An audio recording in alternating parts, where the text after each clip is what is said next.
So the S&P 500 is down 5% from the February highs. We have the Nasdaq crashing 8%. Palantir is down 33%. Nvidia is down 30%. Even the mighty Amazon is down 16%. And Tesla, oy vey. Tesla, if you go back all the way to December 17th, not that long ago, it's down 40%. What the hell is going on with the market? What happens next? And what's the right strategy to handle this? Well, number one, I did tell you this might happen. A couple of weeks ago, I posted a video. I called it Palantir Investors Warning, Beware. And I said, hey, Palantir can drop 50% in a heartbeat before you can even spell grandpa. And if you can't handle that volatility, trim, sell 10, 20, 30%. Nothing wrong with that. My words verbatim. I see zero issues with people selling 10%, 20%, 30% of their Palantir position just so they can say, look, if the stock collapses, I already took 30% off and I'm already covered.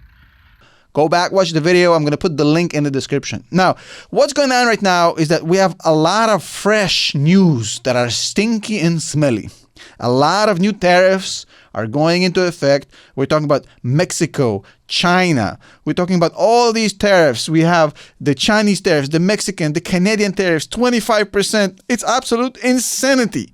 We have a lot of bad news. And the reason it's bad is because markets absolutely hate risk. Market absolutely hate uncertainty. And when we have all of these new risks that need to be priced in, the stock market is going to do its job and correct backwards, or rather downwards. But what exactly are we pricing in? Now, it doesn't really matter how this thing plays out in the future. That remains to be seen, but the mere risk itself has to be priced in given the fact that the tariffs are basically going into effect. Things like what happened the last time we had the tariff trade war, right, in 2018. Well, when that happened, the stock market dropped 20%. We had a horrible time late in 2018, and on top of it, this time it might be even worse. Who knows? Tariffs can lead to higher inflation, and because we have tariffs and higher inflation, the Fed can't help with lowering interest rates because interest rates are going to pop inflation upwards. So the Fed is basically out of the game, and we might be looking down the barrel of a stagflationary environment. High rate of unemployment and high inflation, which is the worst of all evils. And that risk in itself is currently being priced into the market. That's why you're seeing all of these stocks, all of the growth stocks, all of the high-flying names are basically down.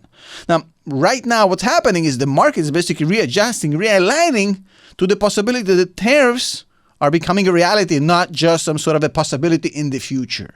Now, on top of that, we have a lot of traders basically leaving the hype names. Traders are basically there to help the market do its thing. I don't hate traders because they make the market go around. They're active, they're pricing, they're covering arbitrage. And right now, the momentum is down for growth. As you can see, every single growth stock, every single tech stock is basically hurting. And these guys, they don't like to be where the blood is. The minute the trend changes and the hype goes away, they're basically off. They're out. That's just the way trading is. They ride the momentum, and the minute it starts going south, they're out. Now, on top of that, you have to talk about the seasonality of the market here. Look, folks, the market is a very, very unique beast, and every single year is like a fingerprint. Everything is very, very unique. You can't really look at history and say, well, this is exactly what's going to happen. But there is certain cyclical elements to the market.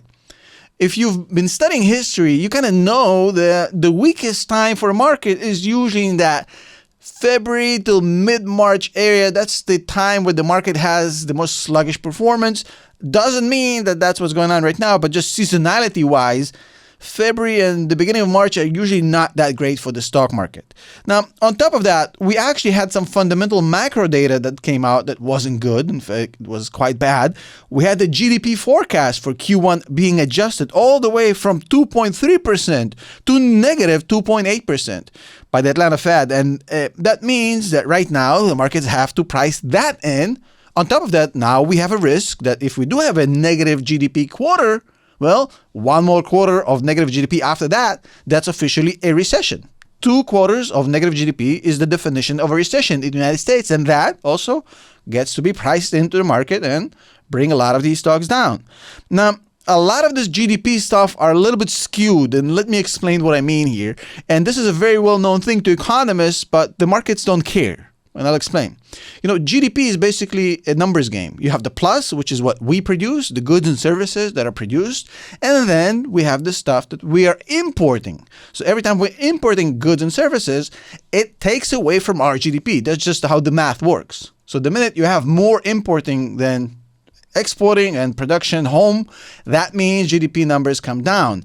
And right now, there's a lot of inventory glut going on. What do I mean by that? Well, a lot of suppliers, producers, importers, they're all basically hoarding inventory before the Donald Trump tariffs take effect. And at this point, it seems like it may be a smart move, but that smart move of hoarding inventory before the tariffs and possibly, cutting down on costs a little bit, that thing also reflects in the negative GDP. But that's skewed. And if that's the only reason GDP is down, that's not going to last. But again, for the markets, it doesn't really matter. The markets don't care. At this point, it's all about risk and uncertainty. And these things, everything I've pointed out so far, is both. It's both risk and uncertainty. That's why the markets are hurting.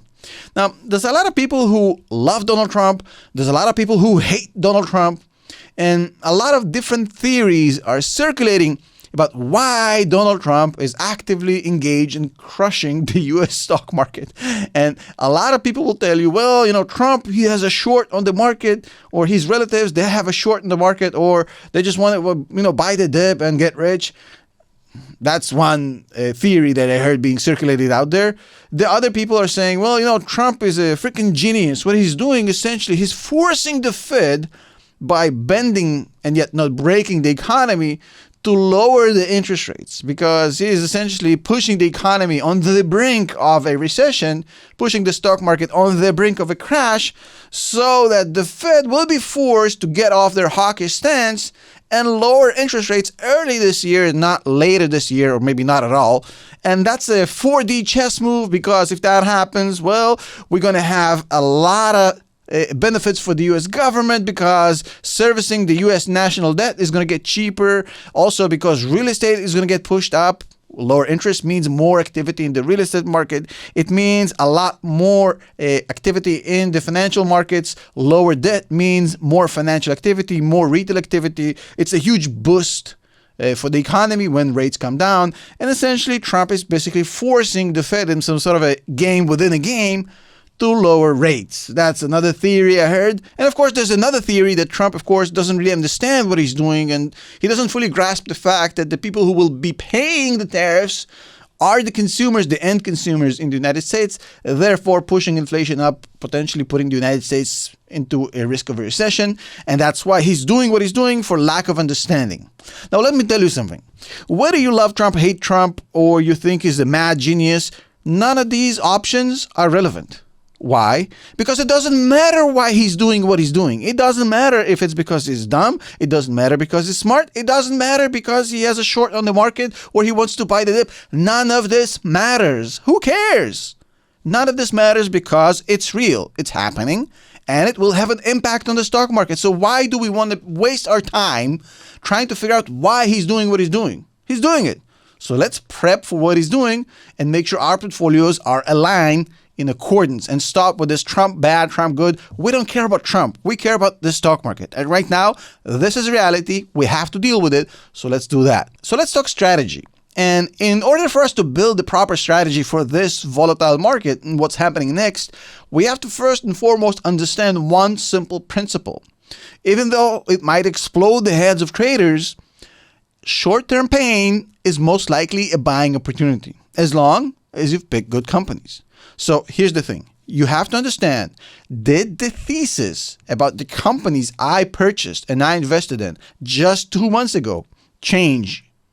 If none of the fundamentals about the company, which I'll talk about in a second, change or deteriorate, and the only reason the market is dropping is because of macroeconomics, then that is a discount. That is like walking into an Apple store and getting an iPhone for 30% below the original price for no reason except the economy being bad. Would you complain about that deal? I mean, I wouldn't.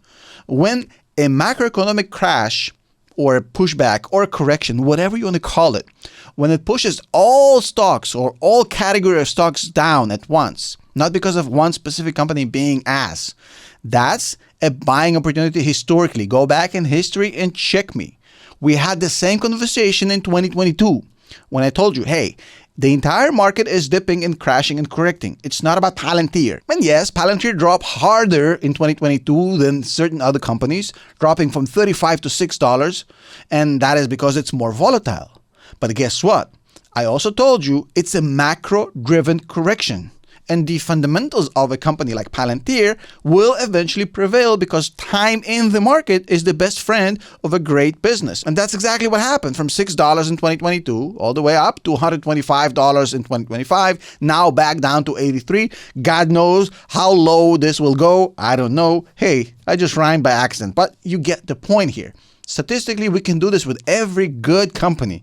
The minute a macro basically pushed a good company down, it bounced back up, and everybody who stayed long and DCA'd have made money. Of course, it doesn't work if you pick bad companies. It's not going to work if you dollar cost average into trash. It has to be a good company. And you have to understand that a good company is something that's very easy to spot if you understand what you're doing. I'm going to give away some of the stuff we teach in the academy. Number one, we'll look at revenue growth. Does the company have a steady revenue growth? Number two, we look at the debt versus cash structure. Does it have a sound balance sheet? A company that has a lot of cash, very little debt, that's the sort of company we like. Do we have a high free cash flow margin? Do we have cash to operate every day? Do we have a moat? Are we competitive? Can we be disrupted? And of course, what is our net profit margin? That's also very important. And of course, the final piece of the puzzle is a great CEO. If you have great management and all of these factors that I just pointed out, and the company price is still dropping because of macroeconomics, because of market corrections, nothing that has to do with the company itself, that means that that's just the market being short-term irrational. You double down, you buy the dip, you sit back, relax, and enjoy yourself for the next year, 2 years, until the market recovers. Not to mention that right now we're at 5% on the S&P 500. Maybe we go to 15%, 20%, 30%, I don't know. But right now, that 5%, that's something that happens 3 times per year. 3 times per year, the market drops 5%. In fact, once per year, the S&P 500 drops double than what it dropped so far. Nothing here is out of the ordinary so far. Of course, that might change. But if you understand that and you understand market cyclicality, you understand there's always a hype cycle and then a crash, you also understand that the only way to make money, generational money, and not time the market even once, is to buy at all times, buy slower on the hype cycle, buy faster on the downturn cycle, and don't lose your head. Don't ever lose conviction. Now, I'll give you an example. In 2018, we had a similar situation where these tariffs led to some sort of a trade war. The S&P 500 dropped 20% in 2018. That's the definition of a bear market, right?